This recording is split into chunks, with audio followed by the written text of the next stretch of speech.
pertanyaannya itu, kenapa kok harus ada hijrah? Gitu? Apakah masyarakat di Mekah itu waktu itu nggak bisa ditata untuk membentuk suatu pemerintahan?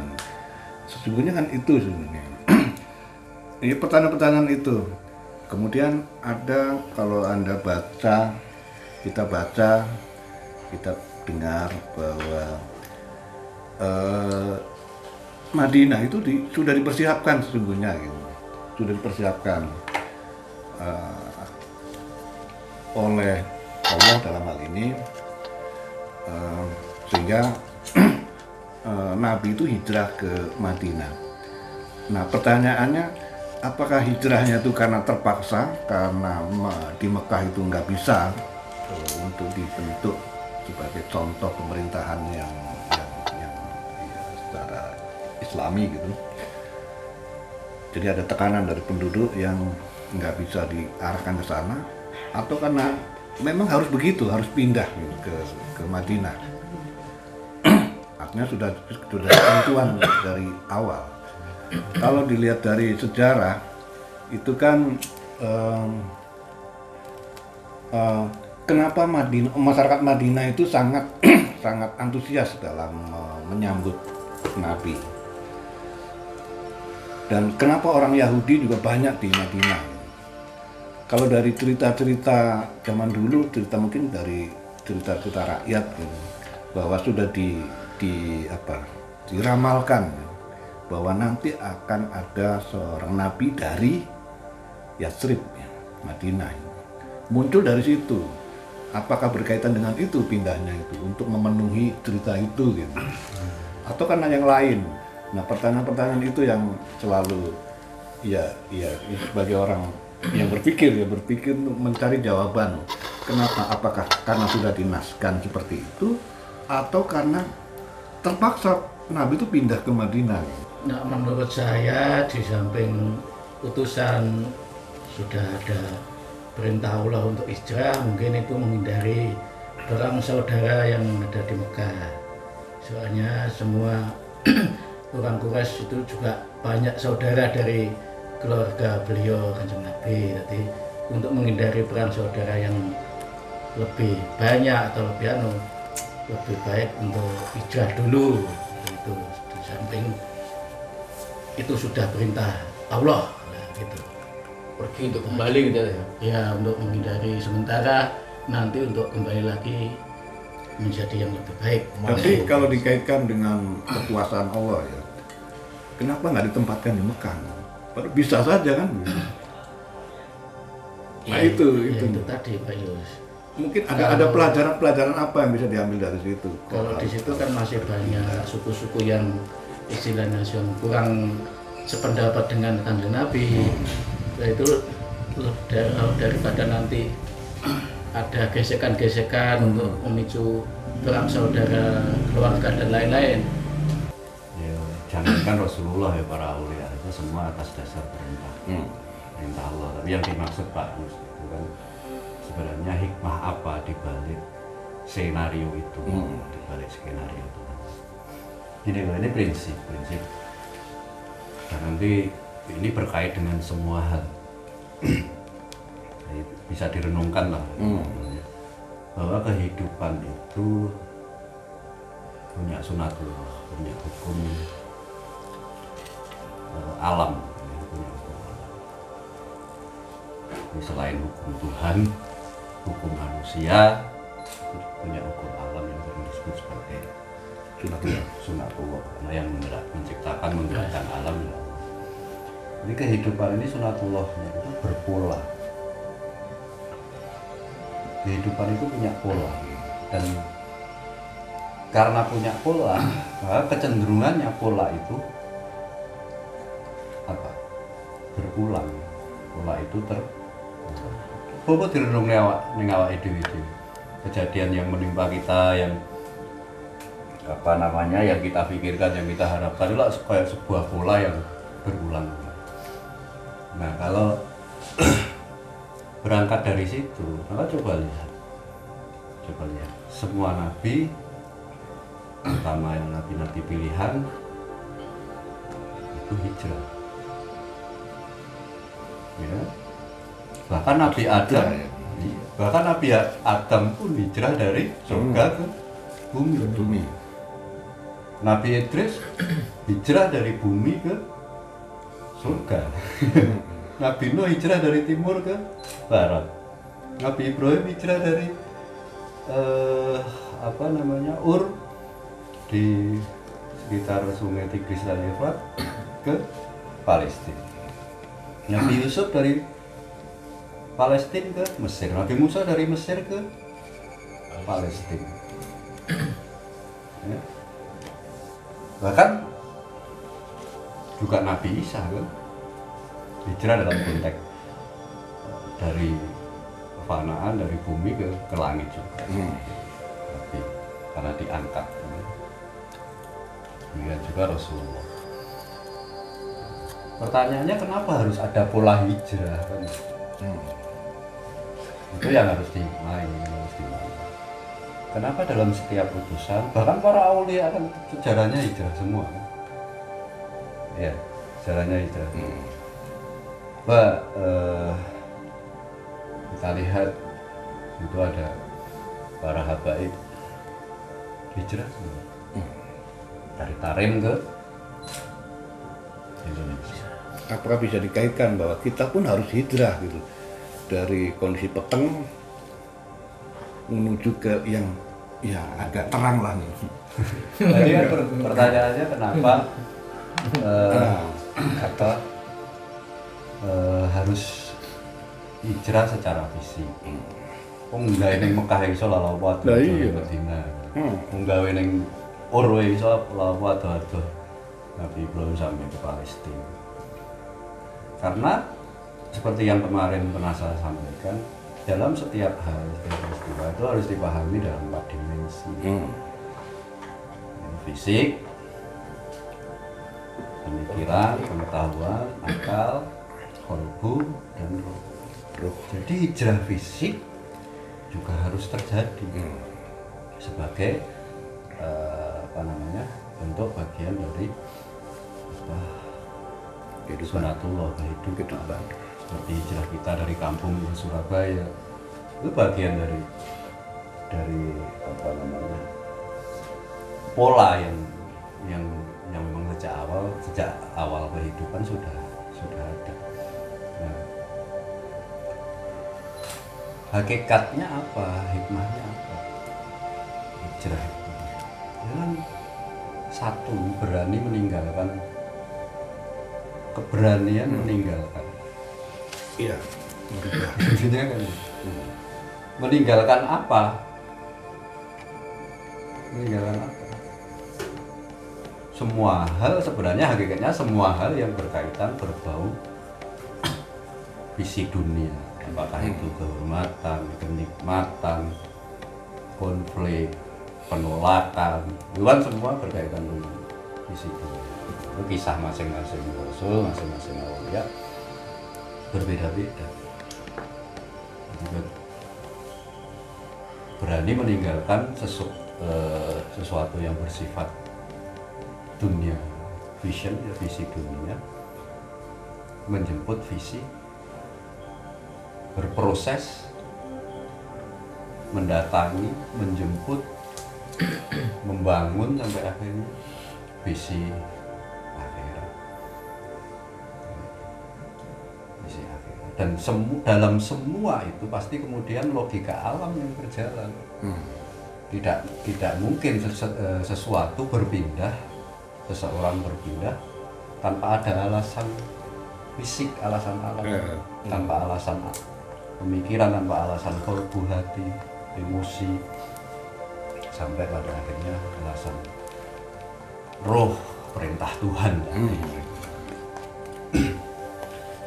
Ya, alasan fisikly, kondisi Mekah pada saat itu sudah tidak memungkinkan. Secara fisik sudah tidak memungkinkan, bahkan Nabi hampir dibunuh di kamarnya kan, jadi diganti posisi tidurnya oleh Ali. Dan itu juga dialami. Nabi Musa juga hampir terkeluar kalau nggak menyeberangi Laut Merah untuk ke Palestina. Ya, kematian. sama yang Nabi Yusuf dimasukkan sumur. Jadi secara fisik memang sudah ini sudah harus ditinggalkan, sudah harus pergi ke tempat lain. Nah, tempat lain ini kemudian dipilih juga tidak semata-mata karena kuasa Allah. Allah pasti juga memberi hikmah, pelajaran, alasan, argumen di sana. Kenapa Nabi Yusuf kemudian akhirnya dibawa jadi budak ke Mesir? Mesir pada saat itu menjadi pusat pangan, pusat peradaban. Kenapa Nabi Ibrahim sampai ke Palestina? Ini semua ada alasan, karena di tengah posisi pada saat itu sudah kacau balau di bawah kerajaan Amr, dan kondisi di timur barat di Palestina pada saat itu aman dan posisinya strategis perlintasan timur dan barat, sehingga ajaran bisa menyebar dengan cepat. Semua pasti ada hikmahnya. Nah, kenapa dalam konteks Madinah, Yastrib, kenapa Yastrib? Itu pasti ada argumen, ada argumen fisik juga, argumen fisik itu. Ya. Satu, Nabi ada darah Yastrib, ibunya kan dari leluhur moyangnya, walaupun terkait juga dengan suku Quraisy, itu kan ada darah Yastrib. Abu Thalib kakeknya dulu sering berkunjung ke Yastrib. Bapaknya kan juga demikian ya. Betul. Malah fisik lain. Masyarakat Madinah itu masyarakat yang jauh lebih terbuka daripada masyarakat Mekah pada saat itu. Lebih heterogen ya. Lebih heterogen, seperti Surabaya, egaliter dan seterusnya, terbuka. Berbagai informasi dari Syam itu masuk ke Madinah, jalur perdagangan Madinah, Mekah, Madinah, Syam. Semua informasi, termasuk informasi tentang keilahian, informasi tentang kenabian, nubuat, tentang akan lahirnya Muhammad, ada di Injil, ada di Mekah, dan itu tanda-tandanya itu semua lengkap di sana. Dan para rabi, para pendeta pada saat itu sudah menyadari bahwa dalam waktu dekat akan ada utusan seperti yang dinubuatkan oleh Nabi Isa. Nah, itu mereka berlalu lalang, bukan hanya sampai Madinah tapi juga ke Mekah juga, walaupun banyak membangun komunitas kemudian di Madinah. Nah, akhirnya masyarakat Madinah lebih dulu menerima informasi nubuat bahwa akan lahir utusan. Lalu ketika mendengar di Mekah ada sosok seperti yang selama ini mereka dengar dari cerita di perdagangan antar negara, antar bangsa, mereka antusias,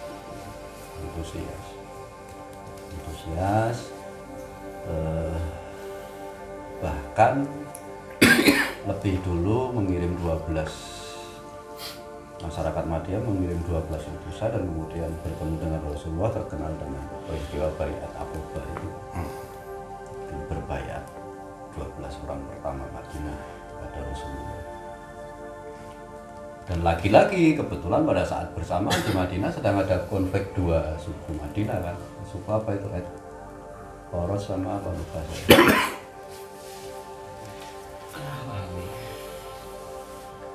Sehingga mereka berharap bahwa mungkin dengan datangnya Rasulullah, dengan Rasulullah Muhammad SAW, persoalan internal Madinah juga bisa diselesaikan. Nah, ketika Baiat Aqabah 1 dan setelah Baiat Aqabah 2, mereka mengundang Rasulullah untuk berhijrah, untuk berpindah ke Yastrib. Artinya juga diundang juga ya beliau itu. Ya, diundang, awalnya diundang. Karena sebelum itu ya strip kan sebagian sahabat sudah hijrah ke Ethiopia kan. Sebagian sahabat yang dipimpin oleh sahabat Ja'far kan sudah berhijrah ke Ethiopia. Jadi kenapa pilihan Ethiopia ya rajanya Nasrani damai pada waktu itu tidak mungkin diperangi dan seterusnya. Yang disampaikan Quran sama dengan yang disampaikan Injil. Ini semua beralasan. Tapi kan tidak semata-mata itu. Ini sebuah peristiwa yang sangat kompleks. Itu fisik. Dalam arti nalar bagaimana? Dalam arti nalar bagaimana? Madinah itu pintu gerbang menuju utara dan barat dan timur kalau bagi Jazirah. Perlintasan menuju Syam, menuju kalau sekarang Suriah, ya itu ya lewat Madinah ya. Palestina, Yordania, Lebanon, semua lewat Madinah. Sehingga terkait dengan syiar ke depan, terkait dengan syiar Islam ke depan, syiar ajaran Rasulullah ke depan, itu ya lebih mudah, lebih cepat secara geografi, secara taktis, strategis dan seterusnya. Karena pada saat itu secara militer ancaman nyata yang dihadapi itu kan Romawi Timur yang punya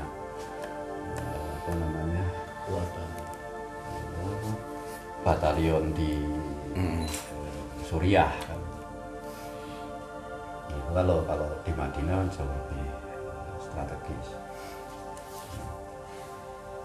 Kemudian terkait dengan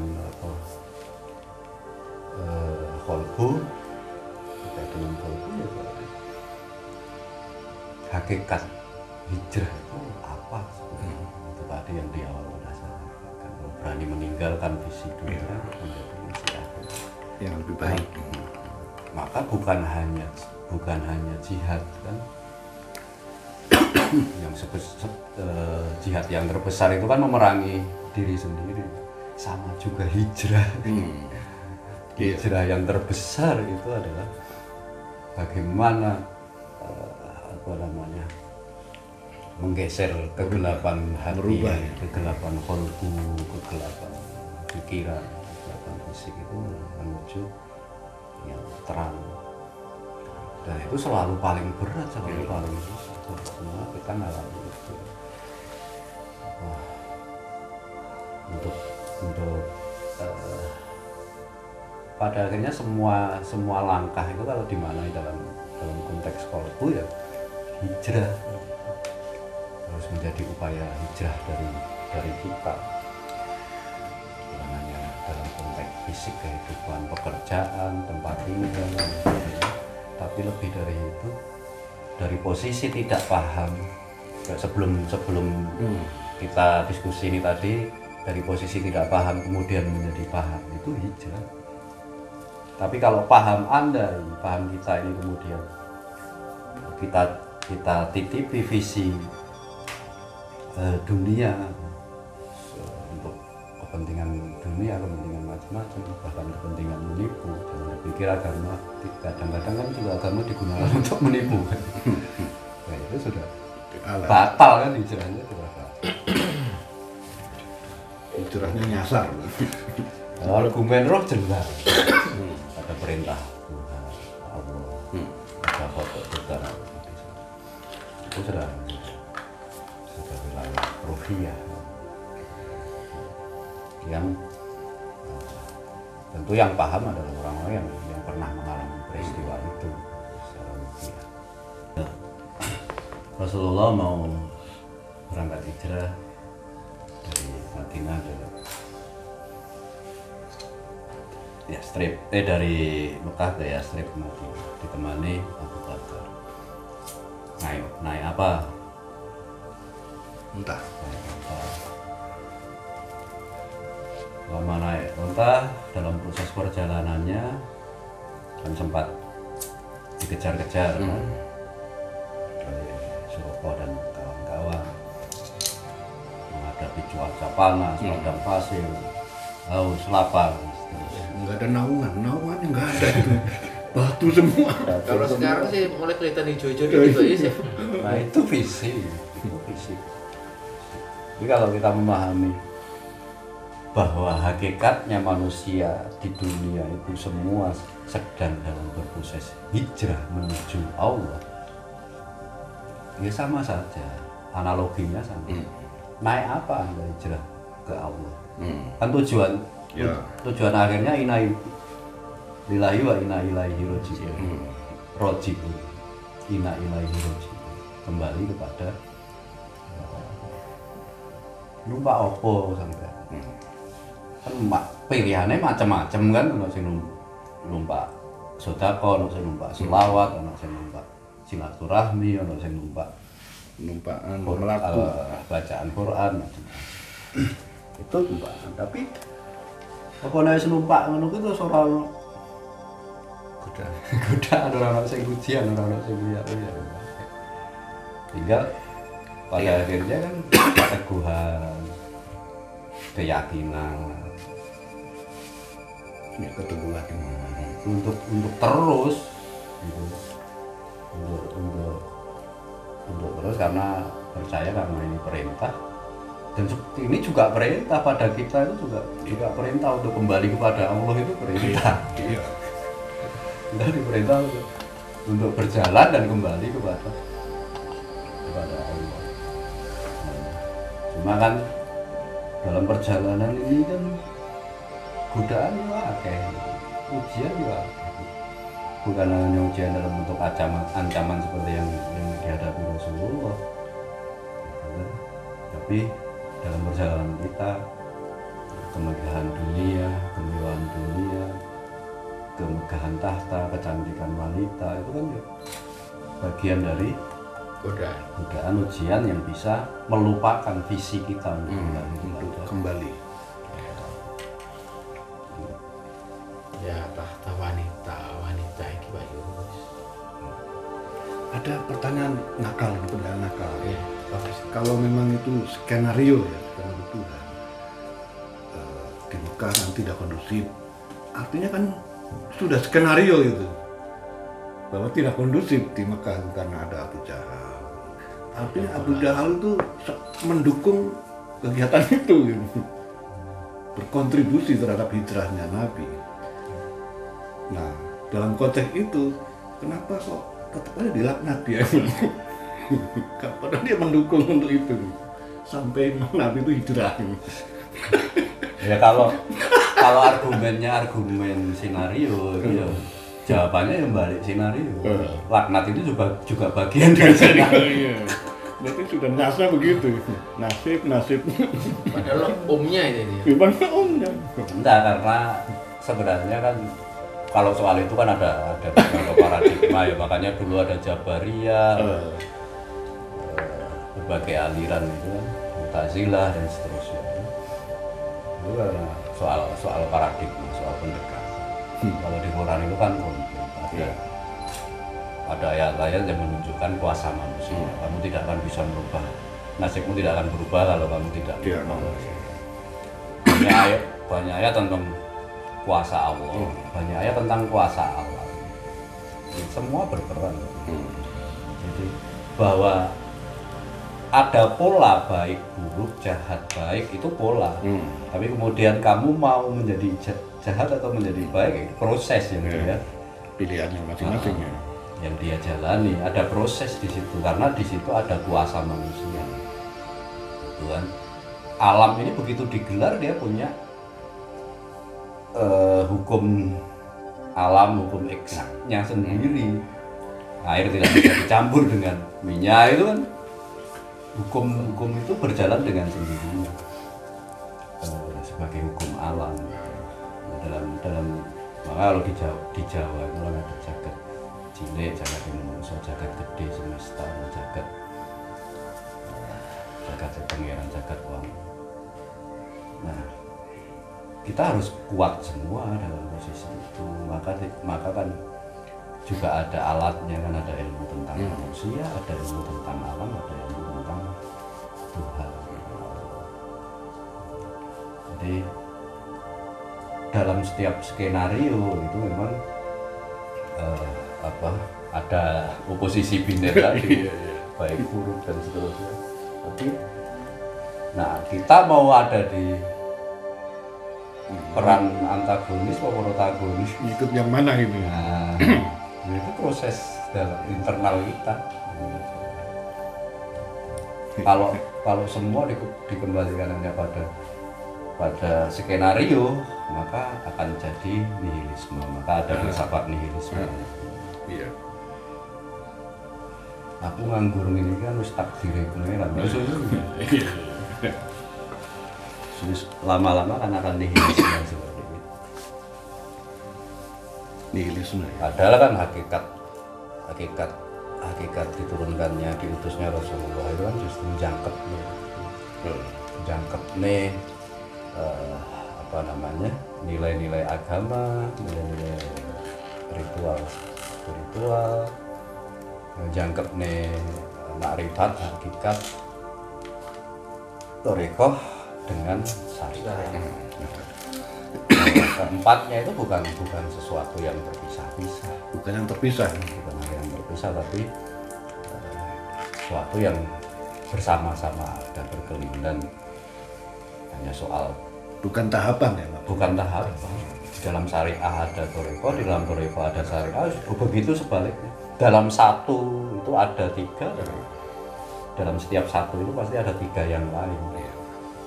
Bagaimana mendayagunakan itu. Sholat kita selamanya akan menjadi syariah ya jika begitu saja. Gitu. Tapi ketika dilipat gandakan kan menjadi, maka Rasulullah itu kan 50 kali gitu perintahnya ya 5 kali kan untuk kita, untuk umat. Rasulullah kan semua sholat sunnah dikerjakan dengan segala bacaan-bacaan yang dilipat gandakan jadi thariqah kan. Ketika gali nilainya, maknanya, hakikatnya, hikmahnya kan jadi hakikat. Ketika dihadirkan keilahian dan kerasulan di dalamnya kan menjadi makna. Pilihannya tinggal kita mau di syariat sekedar syariat saja, di dalamnya tidak ada thariqah, tidak ada hakikat, tidak ada makrifat, atau